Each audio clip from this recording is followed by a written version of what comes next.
ನಮಸ್ತೆ. ಮಲಬದ್ಧತೆ ಸಮಸ್ಯೆ ನಿಮಗೆ ಕಾಡ್ತಿದೆಯಾ? ಮಕ್ಕಳು ಅಥವಾ ಮನೆಯಲ್ಲಿ ಹಿರಿಯರು ಮೋಷನ್ ಪಾಸ್ ಮಾಡ್ತಿಲ್ಲ ಅಂತ ಚಿಂತೆನಾ? ನಿಮ್ಮ ಮಕ್ಕಳಿಗೆ ಡೈಲಿ ಮೋಷನ್ ಬವಲ್ ಮೂಮೆಂಟ್ ಸರಿ ಇಲ್ಲ, 2 ದಿನ ಆದರೂ ಮೋಷನ್ ಪಾಸ್ ಮಾಡ್ತಿಲ್ಲ, ಅಥವಾ ಮನೆಯಲ್ಲಿ ಹಿರಿಯರು ಇರ್ತಾರೆ, ವಯಸ್ಸಾದವರು ಇರ್ತಾರೆ, ಹಾಸ್ಪಿಟಲ್ ಕರ್ಕೊಂಡೋಗಿ ಮೆಡಿಕಲ್ ಟ್ರೀಟ್ಮೆಂಟ್ ಅಥವಾ ಎನಿಮಾ ಕೊಟ್ರೇ ಮೋಷನ್ ಪಾಸ್ ಮಾಡ್ತಾರೆ ಅನ್ನೋದಿದ್ರೆ, ಈ ಎಲ್ಲ ಸಮಸ್ಯೆಗಳಿಗೆ ಫುಲ್ ಸ್ಟಾಪ್ ಇಟ್ಟು ನಾನು ಹೇಳೋ ಟಿಪ್ಸ್ನ ಫಾಲೋ ಮಾಡಿ. ಮೊದಲೆಲ್ಲ ಇಂಡಿಯನ್ ಟಾಯ್ಲೆಟ್ಸ್ ಬಳಸ್ತಿದ್ರು, ಈಗ ವೆಸ್ಟರ್ನ್ ಟಾಯ್ಲೆಟ್ಸ್ ಬಂದಿದೆ. ಪೋಸ್ಚರ್ ಕರೆಕ್ಟ್ ಇಲ್ಲ ಅಂದ್ರೂ ಮೋಷನ್ ಪಾಸ್ ಮಾಡೋದಕ್ಕಾಗ ಈ ಥರ ಸ್ಟ್ಯಾಂಡ್ ಅಥವಾ ಸ್ಟೂಲ್ನ ನಿಮ್ಮ ಕಾಲುಗಳನ್ನು ಪ್ಲೇಸ್ ಮಾಡೋದಕ್ಕೆ ಬಳಸಿ. ಈ ಥರ ಸ್ಟ್ಯಾಂಡ್ ನಿಮ್ಗೇನಾದರೂ ಬೇಕಂದರೆ ನಾನು ಇದರ ಲಿಂಕ್ನ ಡಿಸ್ಕ್ರಿಪ್ಷನಲ್ಲಿ ಹಾಕಿರ್ತೀನಿ. ನಮ್ಮ ಬಾಡಿಗೂ ಮೂಮೆಂಟ್ಸ್ ಬೇಕಾಗುತ್ತೆ. ಸೊ ಅರ್ಲಿ ಮಾರ್ನಿಂಗ್ ವಾಕ್ ಅಥವಾ ಊಟ ಆದಮೇಲೆ ವಾಕ್ ಮಾಡೋದನ್ನ ಪ್ರಾಕ್ಟೀಸ್ ಮಾಡ್ಕೊಳ್ಳಿ. ಹೆಚ್ಚಾಗಿ ನೀರನ್ನು ಕುಡೀರಿ. ಅರ್ಲಿ ಮಾರ್ನಿಂಗ್ ಎದ್ದು ಕೂಡಲೇ ಬೆಚ್ಚಗಿರೋ ನೀರನ್ನ ಕುಡಿಯೋದನ್ನ ಪ್ರಾಕ್ಟೀಸ್ ಮಾಡ್ಕೊಳ್ಳಿ.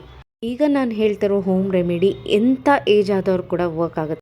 ಸಿಹಿ ಗೆಣಸು ಅಥವಾ ಸ್ವೀಟ್ ಪೊಟ್ಯಾಟೊ ಇದನ್ನ ಆಗಾಗ ರೆಗ್ಯುಲರ್ ಆಗಿ ನಿಮ್ಮ ಫುಡ್ ಐಟಮ್ಸಲ್ಲಿ ಬಳಸ್ತಾ ಬನ್ನಿ.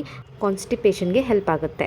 ಬಾಳೆಹಣ್ಣು ಊಟದ ನಂತರ ಚೆನ್ನಾಗಿ ಹಣ್ಣಾಗಿರುವ ಬಾಳೆಹಣ್ಣು ತಿಂದರೆ ಜೀರ್ಣ ಹಾಕೋಕ್ಕೆ ತುಂಬ ಹೆಲ್ಪ್ ಮಾಡುತ್ತೆ. ಕಾಮಕಸ್ತೂರಿ ಬೀಜ ಅಥವಾ ಚಿಯಾ ಸೀಡ್ಸ್ ಇದನ್ನ 1 ಟೇಬಲ್ ಸ್ಪೂನು ನೀರಲ್ಲಿ ನೆನೆಸಿ ಅದು ಉಬ್ಬಿ ಬಂದ ಮೇಲೆ ಅದಕ್ಕೆ 1 ಗ್ಲಾಸ್ ನೀರನ್ನು ಬೆರೆಸಿ ಅದನ್ನ ಖಾಲಿ ಹೊಟ್ಟೆಯಲ್ಲಿ ದಿನ ಬೆಳಗ್ಗೆ ಸೇವಿಸ್ಬೋದು. ತುಪ್ಪ ಮತ್ತು ಬಿಸಿ ನೀರು. ತುಪ್ಪ ಬಂದು ಲ್ಯಾಕ್ಸಾಕ್ಟಿವ್ ಆಗಿ ವರ್ಕ್ ಆಗುತ್ತೆ. 1 ಟೇಬಲ್ ಸ್ಪೂನ್ ತುಪ್ಪನ 1 ಗ್ಲಾಸ್ ಬೆಚ್ಚಗಿರುವ ನೀರಿಗೆ ಮಿಕ್ಸ್ ಮಾಡಿ ಖಾಲಿ ಹೊಟ್ಟೆಯಲ್ಲಿ ತೊಗೊಂಡ್ರೆ ಮೋಷನ್ ಫ್ರೀಯಾಗಿ ಪಾಸ್ ಮಾಡ್ಬೋದು.